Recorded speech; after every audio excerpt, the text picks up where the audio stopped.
You don't need to become someone else. You just need to become more yourself and work around that.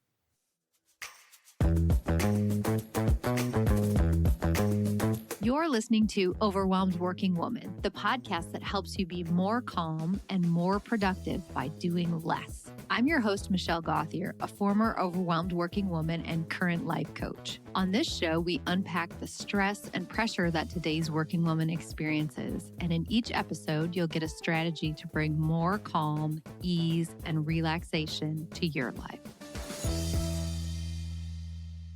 Hey friend, thanks for joining today.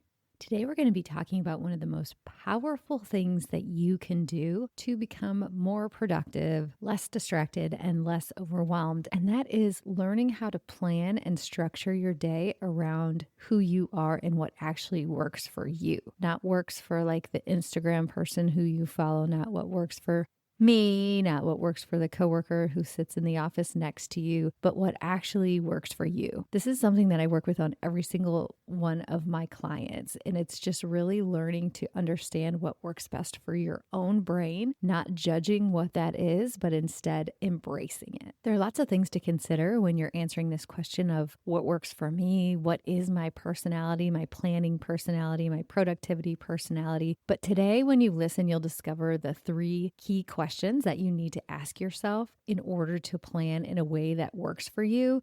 We'll talk about how to plan around your natural energy and how to build a structure that really reduces your overwhelm instead of creating more of it. I was reminded of this week when I was working with a client and we were talking about the way in which she does her job. So she has a really big, stressful job, and she has peers at her level who do this really big, stressful job in a completely different way than she does. And at first, that kind of made her feel like she was doing it wrong or that she should maybe be more like them. But what we've been working on over the 6 months that we're working together is her really embracing who she is and taking the things that she does differently and to do those more. And she feels so much better about it. She feels more confident about the way that she's working in her job.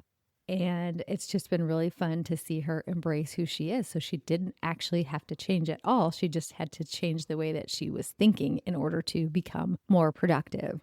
When I work with all of my one-on-one clients, the overall goal is to just help make their lives feel more calm, less overwhelming, less stressful, more intentional, and like they're really leaning into what they want and who they really are. And it makes such a huge difference in their lives. If you are in that position where you feel like you're overwhelmed all the time, maybe you don't feel like you're being your full self, something feels like it's really missing, I think one-on-one coaching could be a great fit for you. If you're hearing this message and thinking, yes, maybe that is for me, I'm putting a link in the show notes because I have a one-on-one coaching spot open and I would love to talk to you.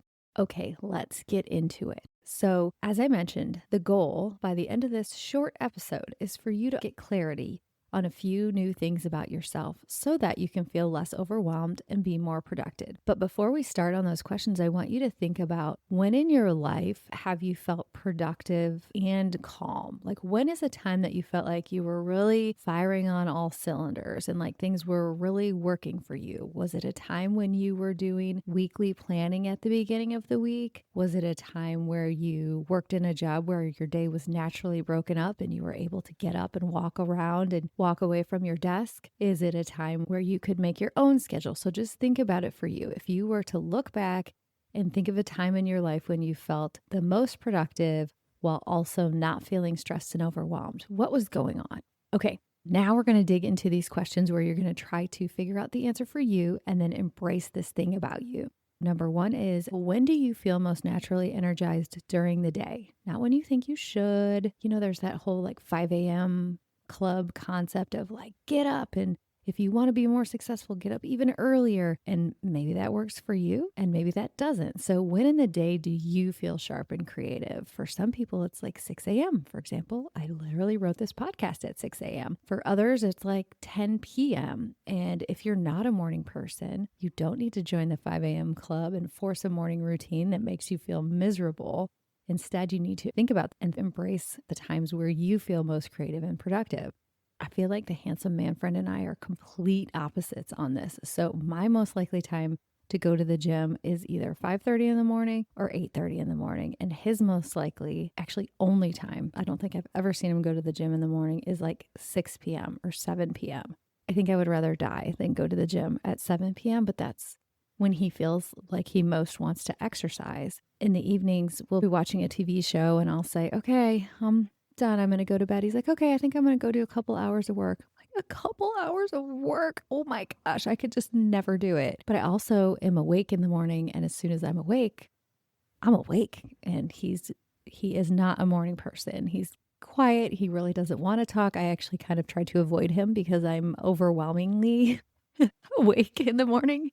So those are two examples of people who are both successful in their careers and handle it in totally different ways. And the goal in knowing this is to plan your schedule around when you most naturally feel most energized and to think about which tasks or meetings or things that you should do during that time when you naturally feel most energized. So for me, for my job, those are the times where I like to create things. So I write articles, I write podcasts, I plan my client sessions, those kinds of things in my naturally most energized times. If I'm actually recording the podcast, I can do that later on in the day because the hard thinking about what to say has already been done. So how does that apply to you and your job?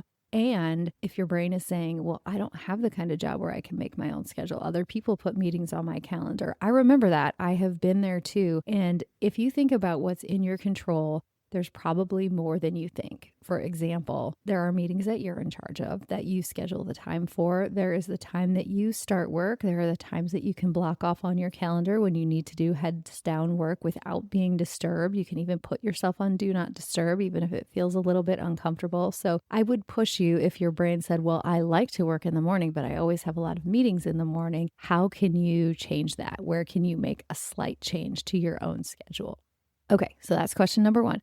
Question number two is how much detail actually works for you. So on the scale of I am a super detailed, need to know everything, plan everything, have everything written down on my calendar to I just fly by the seat of my pants. Where are you on that sliding scale? Do you feel calm if you see every hour of the day mapped out, or does that stress you out? I personally have tried the super detailed planning where I had every hour accounted for. So on my calendar, I'll definitely have client sessions. I have the time blocked off where, for example, I need to go pick up my daughter after practice, those kinds of things. But I tried to schedule in like from 8 to 9, I'm going to write a podcast. And from 9 to 10, I'm going to plan my next month of content. And that just did not work for me. It felt like handcuffs. I never did the stuff at the right quote unquote time. And I realized that for me, having the meetings on the calendar, but then having white space where I could work on whatever. I have my to-do list and I can choose which things to work on. I've got the prioritized list all ready to go. So I can be like, oh, I'm going to work on number 2 right now. And then I'll work on number 1 later this afternoon. But for me, having that flexibility and less detail actually works better for me because too much detail creates overwhelm for my brain because that's the kind of brain I have. Other people totally thrive on structure. They're great with that kind of stuff. They need a lot of planning. They want a lot of details. So just think about that for you and envision what you want your calendar to look like and how much planning you need to do, how much detail you need in order to be successful because the structure should support you, not make you feel suffocated. Okay. And then the third question where you can really embrace your own preferences is how long can you realistically focus? Are you someone who can sit down and do deep work for like 90 minutes straight, or are you more of a 30-minute sprint person? There's nothing wrong with either. There's no wrong answer, but if you expect yourself to focus for 3 straight hours when your brain taps out at like 45 minutes, you're going to feel distracted and frustrated. It's not a discipline problem. It's just not knowing yourself. So plan your work blocks that match your natural attention span and then build in breaks where you need them. That way you can work with your brain instead of against it. And again, if you're thinking, I just don't have that much control over my schedule, look for those little pockets where you can. You can have them at home in the evenings, not working on work stuff unless you want to. Projects you're working on at your house, you could set a 30-minute timer and say, okay, I'm going to work on, cleaning out my pantry for 30 minutes. And when it's over, I'm going to stop. And then I'll work on it for 30 more minutes tomorrow. This is the reason why my one-on-one coaching sessions are 50 minutes long. So they end at 10 minutes till the hour. We focus very hard and work very hard for 50 minutes. And then both I and my client, who is very likely going back to work, have 10 minutes where we can get up and walk around. And in my case, get a drink of water, maybe get some food, and then settle back in to focus on the next one. So if you're feeling overwhelmed or easily distracted, just consider those 3 questions. Number 1 is, where in the day do I feel the most energy? Number 2 is, how much structure and detail works for me? And number 3 is, how long can I realistically focus? And if you think back to what I asked you to consider at the very beginning, when in your life have you felt like you're being the most effective while still feeling calm? I'm interested to know if your answers match up for that. I bet they do.